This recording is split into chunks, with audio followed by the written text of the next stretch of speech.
श्री परमात्मने नमः. स्वामी प्रज्ञानंद लिखित विवेके देवास धुंडावे या ग्रंथाचं क्रमशः वाचन आपण ऐकत आहोत. आज ऐकूया या ग्रंथातील उपासना या भागातील प्रकरण 4 विज्ञान उपासना, त्याचा भाग 4. अध्यात्माचा प्रारंभही मनुष्याला स्वतःबद्दल, सृष्टीबद्दल वाटणाऱ्या प्रचंड कुतूहलामधूनच झाला आहे. मी कोण? हे विश्व आहे तरी काय?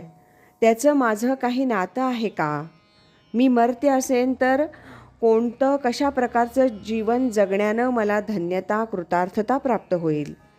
या प्रश्नांची उत्तरं शोधण्यातून अध्यात्म, धर्म या विचारांचा उद्गम झालेला आहे. सृष्टीमधली भव्यता, दिव्यता, सुंदरता पाहून थक्क झालेल्या मनातच त्या अद्भुत अलौकिक शक्तींबद्दल पूज्य भाव जागृत होऊन प्रार्थना, उपासना करण्याच्या पद्धतींना प्रारंभ झाला आहे. परमात्मा नावानं ओळखली जाणारी एक विराट, व्यापक शक्ती या समग्र विश्वात असून ती शक्तीही मीच आहे असा शोध अनुभव जगामधल्या अनेक महात्म्यांनी ठामपणे कथन केला आहे. ती शक्ती अनंत, अपार, अमेय आहे असंही तिला जाणणारे सांगतात. ती प्रत्येकाला जाणता येईल. त्यासाठी बाह्य ज्ञानात रमू नका. स्वला जाणा.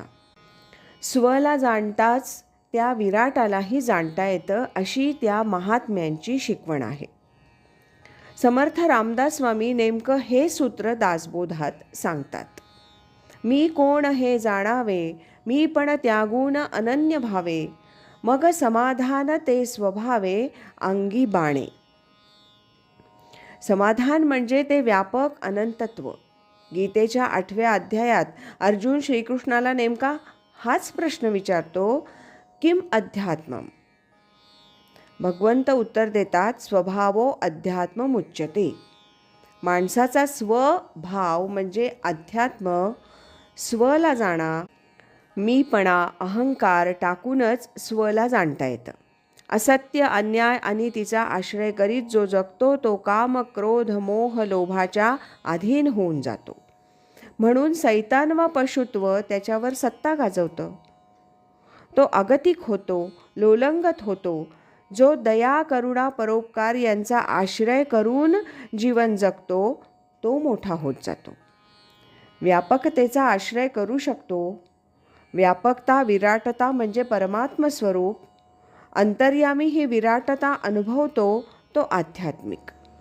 तर्कप्रमाणानं, शास्त्रज्ञानं परमात्मा सिद्ध होत नाही. तो ओळखावा, अनुभवावा लागतो. प्रयोगशाळेत फक्त सामान्य वस्तूच सिद्ध करून दाखवता येतात. खोलीत घड्याळ आहे, खुर्ची आहे हे सिद्ध करता येतं, कारण घड्याळ, खुर्ची या सामान्य वस्तू आहेत. तुकाराम, ज्ञानेश्वर, महम्मद, महावीर, ख्रिस्त यांना ज्याच्या आश्रयानं अखंड शांती, समाधानाची प्राप्ती झाली तेच नेमकं आश्रयस्थान प्राप्त करून घेणं म्हणजे आध्यात्मिक जीवन जगणं. धर्माचरणानं दैवी गुणसंपत्ती जोडण्यानंच त्या परमशक्तीची प्राप्ती होते असं ते महात्मे वारंवार सांगतात. जो द्वेष, मत्सर, भय, चिंता, क्रोध टाकून देतो तो परमार्थ करू शकतो. हा खरा परमार्थ मार्ग आहे. त्यालाच सुख, समाधान, शांती यांची प्राप्ती होते. म्हणूनच पूर्वी कधीही नव्हती एवढी परमार्थ उपासनेची गरज आजच्या जगाला वाटू लागली. निर्भय, निश्चिंत, निवांत, निरार्त कसं होता येईल? या जगापुढे उभ्या असलेल्या प्रश्नाचं उत्तर फक्त अध्यात्माच्या आश्रयानं देता येईल हेच आहे. चर्च, मंदिरं, मठ बांधणं म्हणजे अध्यात्म नव्हे. कर्मकांड, अनुष्ठानं, जप, जाप्य म्हणजे परमार्थ नव्हे. समग्र जीवमात्राच्या कल्याणार्थ विलास करणाऱ्या जीवनाच्या मूल स्रोताचा शोध म्हणजे परमार्थ. त्याच्या प्राप्तीनं शाश्वत सत्याची ओळख होते. संकुचितता नष्ट होते, भ्रम नाहीसे होतात, त्याची महती कळताच आंतरिक परिवर्तन आपोआप होतं. श्री ज्ञानदेवांनी अशा अध्यात्माचं स्वरूप विशद केलं आहे. दिसो परतत्व डोळा, पाहो सुखाचा सोहळा, रिघो महाबोध सुकाळा, माझी विश्व. अशी महान अपेक्षा ते व्यक्त करतात. परतत्व म्हणजे परब्रह्म, त्याच्या पलीकडे काहीही नाही. या दर्शनानं सुखाचा सोहळा, आनंदाचा उत्सव सुरू होतो. तो महाबोध आहे.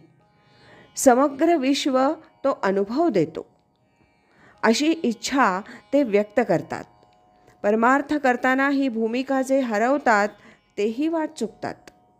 भलभलत्या कर्मकांडात आग्रहात गुरफटतात. धर्मश्रेष्ठता, ग्रंथ प्रामाण्य, जातीपातींची उच्च नीचता या भ्रामक संघर्षात अडकून वाया जातात.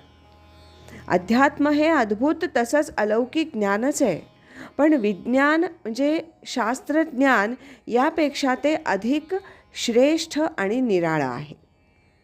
श्री ज्ञानदेव त्याची महती सांगताना म्हणतात, हे ज्ञान हृदयी प्रतिष्ठे आणि शांतीचा अंकुर फुटे, मग विस्तार बहु प्रकटे आत्मबोधाचा.